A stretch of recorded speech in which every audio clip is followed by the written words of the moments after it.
o Ministerio de Paulo en Corinto. Entaw o Senhor, dice a Paulo en visão noturna, não tenhas medo, continue falando e não fique em silêncio, pues estou com você, a ninguém poderá lhe fazer mal, pues tenho muitas pessoas nesta cidade. Após a epístola aos Romanos, as epístolas aos Coríntios são as mais longas escritas por Paulo. Consejos prácticos para resolver situações complicadas que surgem de atritos entre irmãos. Para entender corretamente a mensagem deles, precisamos primeiro conhecer o contexto em que foram escritas.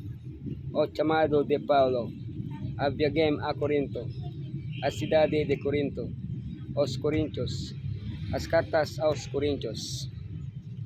Chamada do Paulo. Paulo, apóstolo, não dos homens nem pelos homens, mas por Yeshua, Cristo e Messiah e por Elohim, Pai que ressuscitou dos mortos.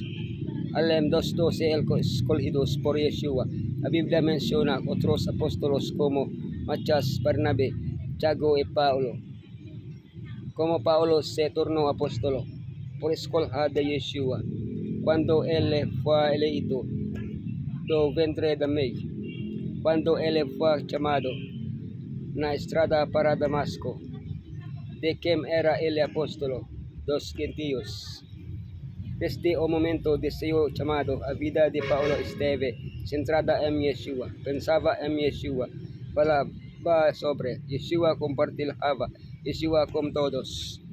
Por essa razão, desde o primeiro momento em que chegou a Corinto, Yeshua foi o centro de sua mensagem. A viagem a Corinto. Depois disso, Paulo deixou Atenas e foi para Corinto. Em sua segunda viagem missionária, Paulo foi compelido pelo Espírito Santo a ir para a Europa. Lá foi expulso de Filipos, Tessalônica e Bereia.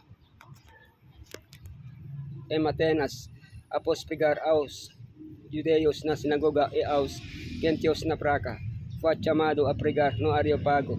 Após discurso eloquente, apenas alguns aceitarão Yeshua. Ao deixar Atenas, Paulo foi para Corinto e juntou-se a Aquila e Priscila, com quem trabalhou na fábrica de tendas. Como era seu costume, ele começou a pregar para os judeus na sinagoga e depois para os gentios durante sua estadia em Corinto. E após a decepção de Atenas, Paulo decidiu não usar a sabedoria humana, mas pregar apenas Yeshua Messiah e ele crucificado. A cidade de Corinto, certamente há muitos dioses e muitos senhores. Corinto foi arrasada por Roma em 146 AC. Posteriormente, o Julio César enviou uma colônia de veteranos e homens livres em 46 AC.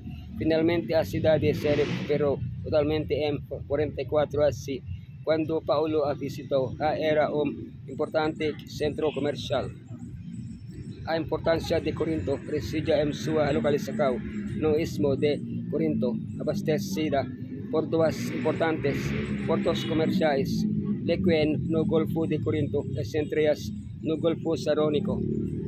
Sua atividade comercial permitiu que Paulo trabalhasse como fabricante de tendas, mas riqueza de Corinto, que rivalizava com a de Atenas, tinha várias desvantagens.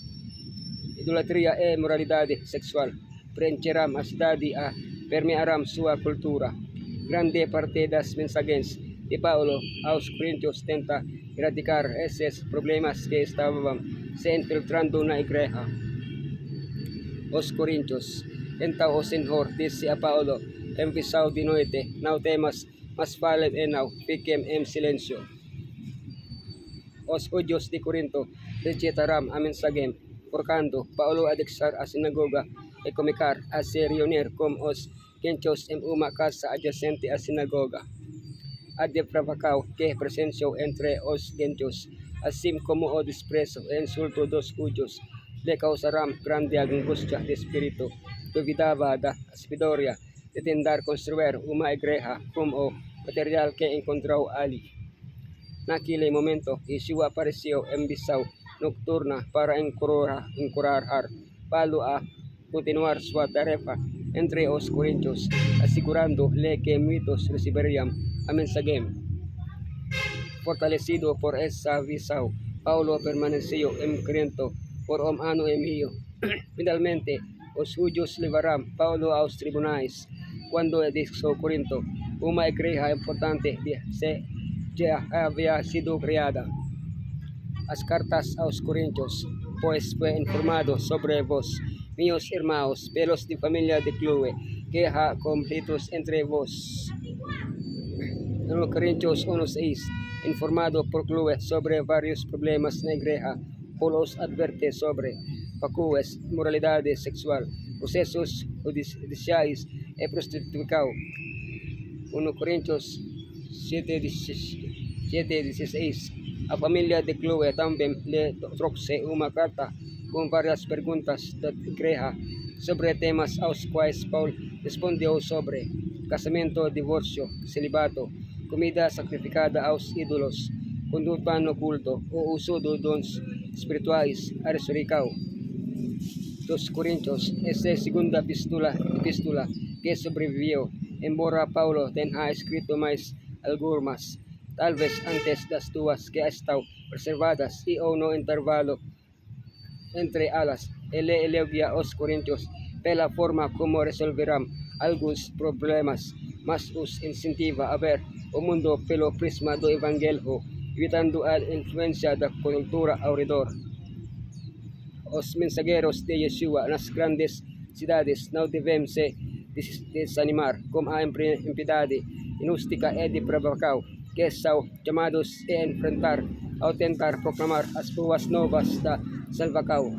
O Senhor gostaria de encorajar todos que trabalham assim como a mesma mensagem que deu ao apostolo Paulo na cidade impia de Corinto. Não temais, mais falai, e não que fiquem em silêncio, pois estou convosco, e ninguém vos fará mal, pois tenho muitas pessoas nesta cidade, em toda a cidade, não importa o qual cheia de violência a crime seja, há muitos que, como o ensino adequado, podem aprender a seguir Yeshua para melhares a verdade salvadora pode assim ser comunicada, e eles podem ser guiados a receber Messiah como seu Salvador pessoa.